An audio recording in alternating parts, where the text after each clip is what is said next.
Yeah, so it'll be really lovely to introduce our listeners and anyone viewing myself and Lisa Jane Lordan today. Got Lisa on to basically talk about her, well, My your books. series, your Yeah, book. This one being the first, and Too Much Trouble being book number 2. that's And we're going right. to that is it, and we're going to be talking a little bit about what is to come in the series. So first off, Lisa, really, I just, because it is a series, and you've obviously now got the two books out, and the third Yeah, one coming, yeah. as it is a trilogy. I'm interested to know what I guess the building of the world was like when you were writing, because obviously you've got these characters that are existing, if you like, Mm. and I'm just interested to know, when you started writing, like, where did your ideas come from?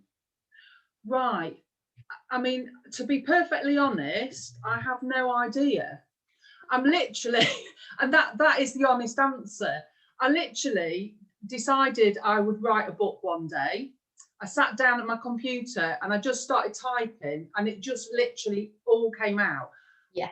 The characters' names, I mean, Cara just sort of came to me. Evan, I Googled like posh boys' names because he was quite well to do and things. So Yeah. I did that. And then it just kind of grew from there. I Yeah. mean, most people, I mean, I had a few ideas of what I wanted in the book. And, Yeah. I think most authors like tend to plan, and they're like, you know, this is what's going to happen, this and this. But I'm not like that. I literally just sit down. I cannot tell you what I'm going to type until I sit down and I type it. And it just happens. I don't even know what I'm going to put myself until my fingers just do the work, and I get to typing, and then it just comes out. And then, like, literally 8 months later, I wrote Too Risky to Love. And I'm like, where did that come from? It's obviously been at the back of my mind somewhere. And I've read lots of romance books, so you kind Yeah. of get the feel of, you know, the stories and the plots and things. But this one, I just made it up as I went along, and it kind of works. I love that though, and it's interesting though, but from you as an author, you say it just kind of happens. It um, did, yeah. I mean, and that's, I'd love to say I had this amazing idea one day, and I went yeah. out and this inspiration come to me, but it literally didn't. I literally just sat down and wrote this book, and Mhm. it just happened. That's all I did. And just on that, I guess on that point, so when you first sat down to start writing, it was obviously book number 1, Yes. Too Risky to Love. Now, Yeah.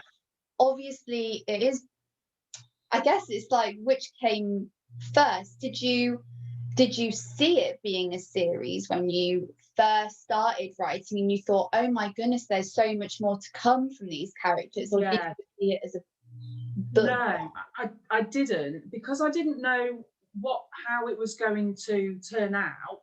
Yeah. I tend to write loads. As you know, when you was editing, I had to like cut loads and loads of pages out because it's just like way too much. And I think that's it. When I'm writing, I'm like literally in the scene, and I'm like I'm picturing everything that's happening. I'm in the coffee shop, and then, you know, Evan's coming down the road, and I'm like trying to visualize the scenes, and I just kind of live the story as I went through, of like, you know, almost like a fly on the wall scenario of what was happening. Yeah. And by the time I got to the end of book 1, I thought, well, I'm nowhere near finished. I'm only just Yeah. starting the story. So Yeah. then it was like, well, then I'm going to have to carry on book 2.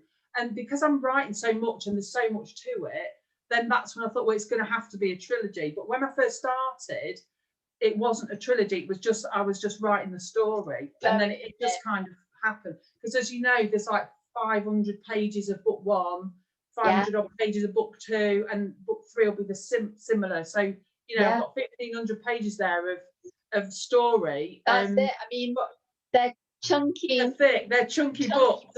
They are. But they look so amazing on anybody's shelf. Oh yeah, I love That's chunky great. books. I mean, you know, Yeah. I love standalones. Don't get me wrong, but I like to get my teeth into a good thick book, because then I'm not like looking for the next one all the time. It's just personal choice, really. But that's probably why I've wrote big thick chunky books.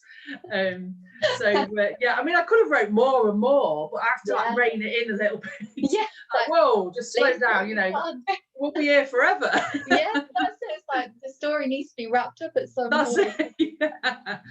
Oh no, but that is, and it's so lovely to hear, you know, where it all stemmed from, really.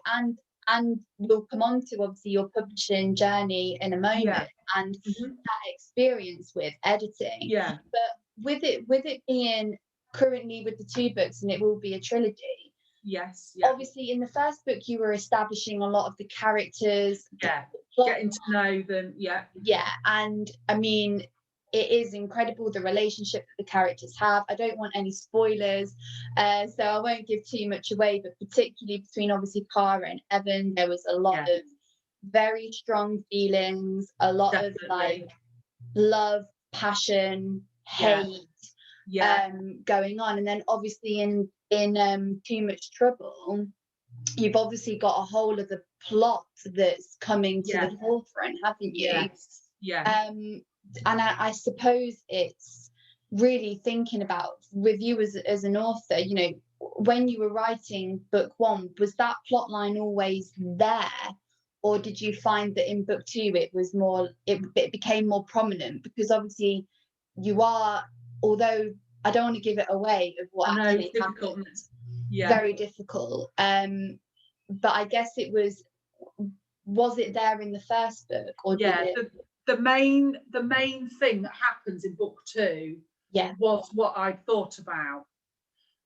So it was writing up to that point. Yes. To what happens.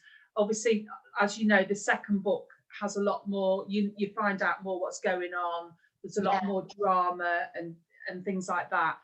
Book 1's mainly Cara and Evan's relationship developing, getting to know each other, how they feel, you know, their sort of journey of, like, you know, when you first start seeing somebody, it's, you know, you sort of getting to know them, aren't you? That mainly book 1, and then book 2 leads into obviously a bit more about the gritty stuff, the past, and what, you know, what's the trouble side of it, obviously. No, that's amazing. And I think particularly with obviously not only the genre, but you as an author, what is probably the most difficult part about the writing process for you? What have you found quite challenging, or potentially are there any scenes that you find hard to write? I mean, obviously it is erotic fiction at the end of the day. Do you find actually easier, or what, you know, particularly like I mean, when I first started writing the book, I wasn't going to do it as an erotic fiction. I was just going to do a romance novel. And then I thought, well, to be honest, obviously since 50 Shades came out, and there's a lot of books, and I read those types of books, I thought, well, you know, a lot of women like those books nowadays, you know, compared to obviously years ago. So I thought, well, I'll have a go. And obviously I've never wrote like scenes like that before, so it was a bit challenging to start with, but I suppose it's like when you get in the flow of it, it just comes sort of easier and easier, because at the end of the day, you know, it's sort of part of life, isn't it, and relationships, and it's just putting it down on paper, really. That's it.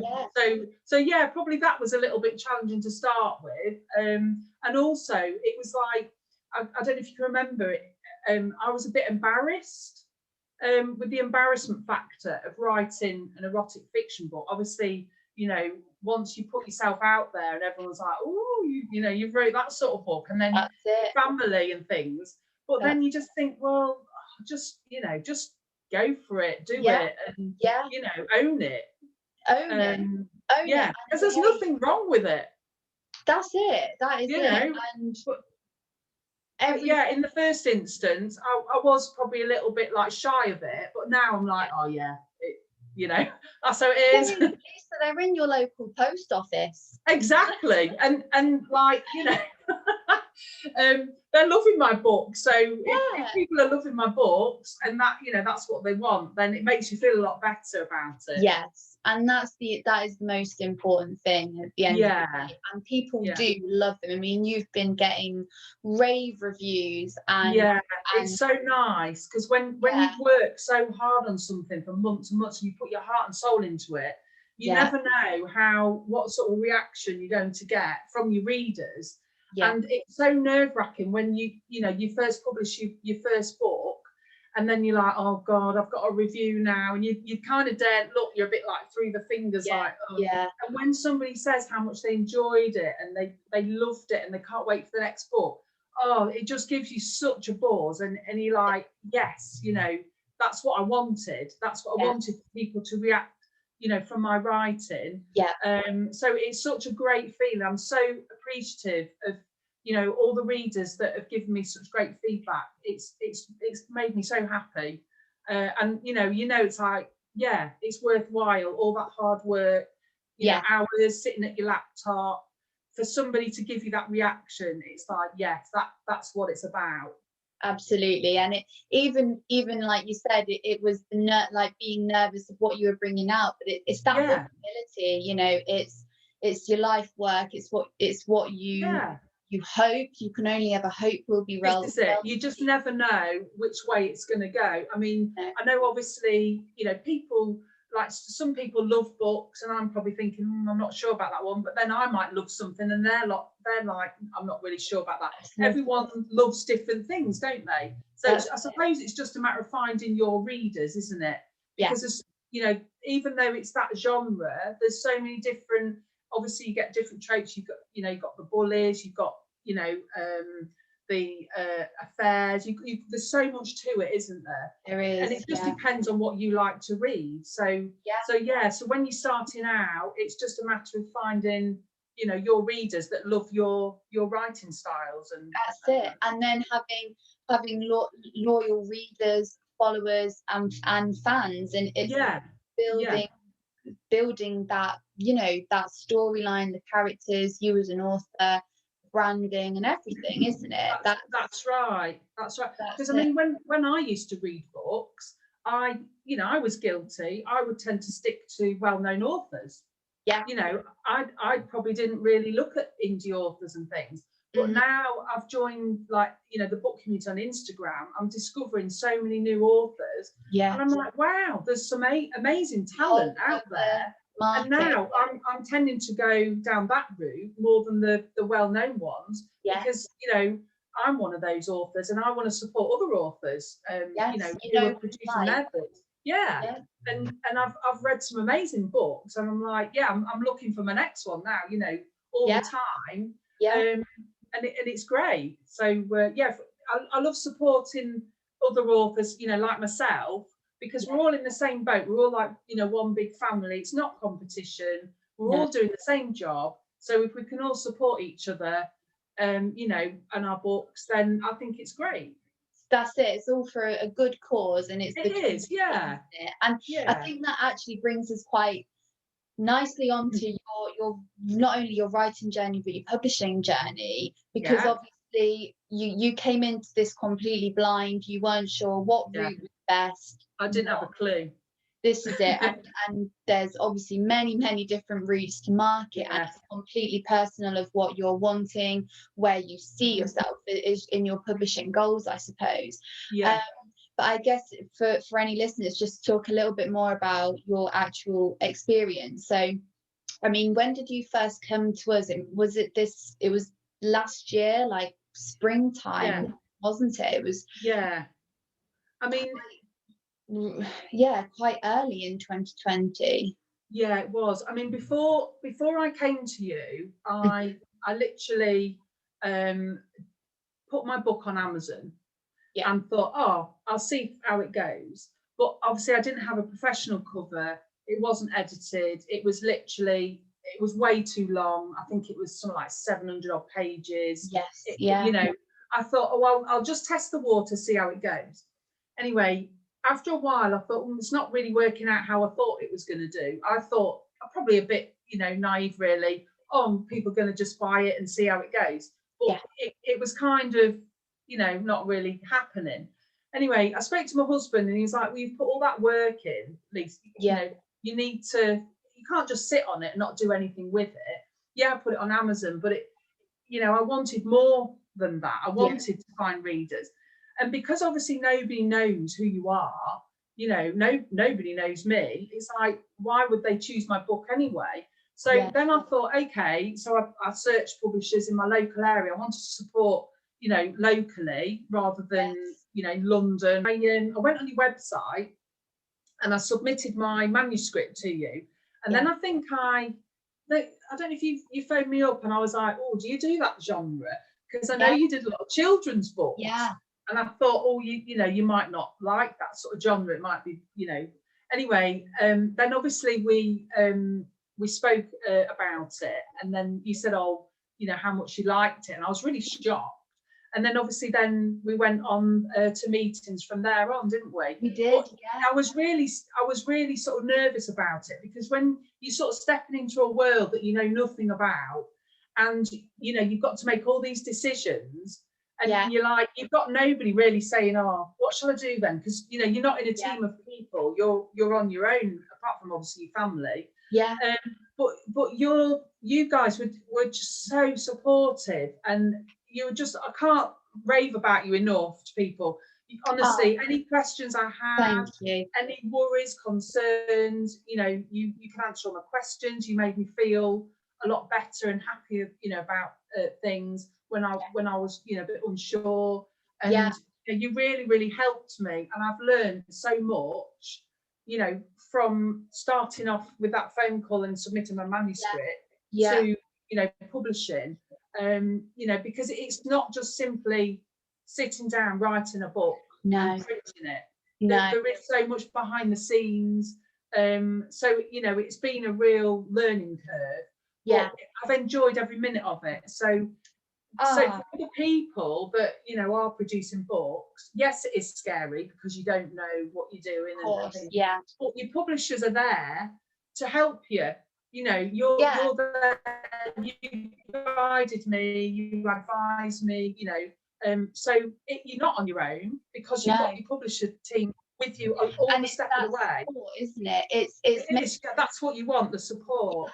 It's making the books, everything the best that it can be. Yeah, definitely.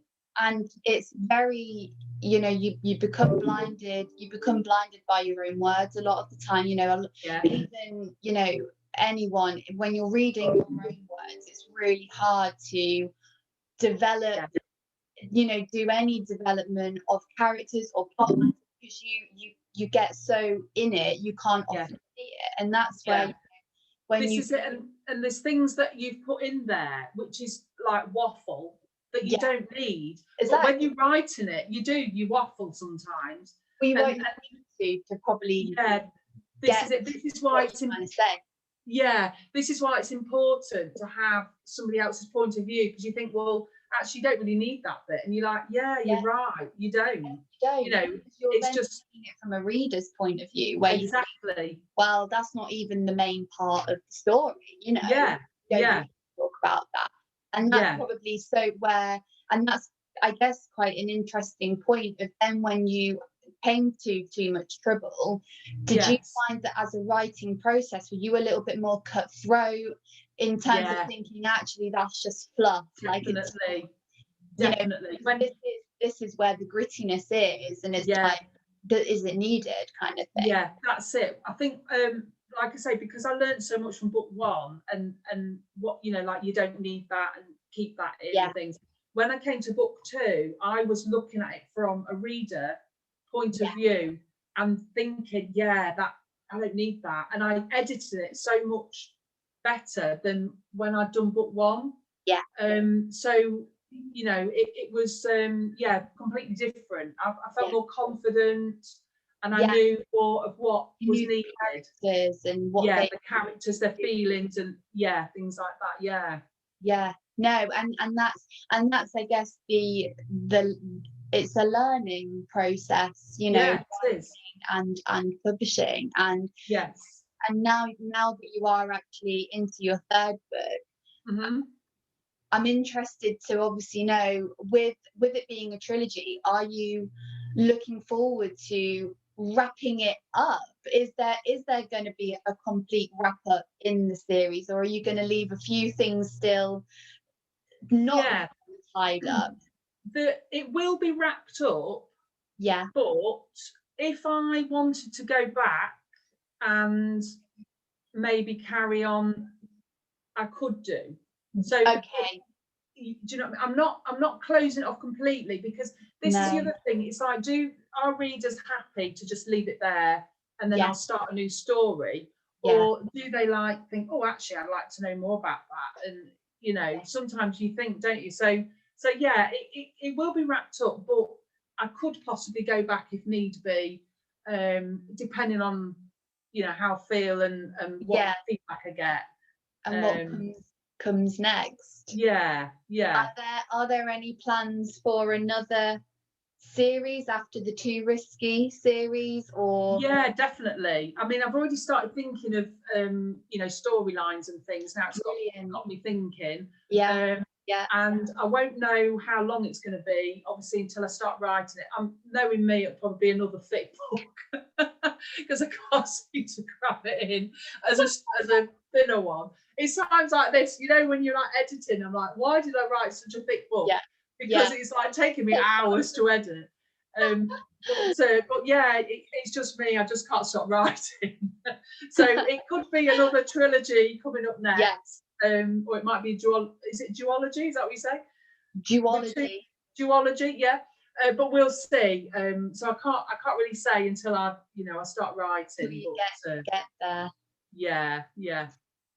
Well, it's been a pleasure speaking with you, Lisa, and thank you it's been lovely catching up with you too, Gemma. Honestly, it's like I miss not talking to you regularly now. Obviously, you've got other projects on the go. I'll just email you. Hi, it's me. Yeah, people wouldn't believe the amount of emails that I'm just tapping. Oh, I know, emails all the time. Yeah, definitely. Yeah, you do. It's just so nice, obviously, to have this time, and now you are an author, and we can, we can share with the world, everything. And I guess, just on an ending note, what the third book for our listeners, what's it called? It's called Too Much to Lose. Too Much to Lose. Yeah. Coming this year. That's it. Definitely. Look out for it. It will be happening. I just need to finish it. But yeah, hopefully before Christmas is my goal. If it's sooner than that, then great. But definitely by the end of this year, I'd like to get it published and get it out there. Yeah. Perfect. Well, everybody stay tuned for that.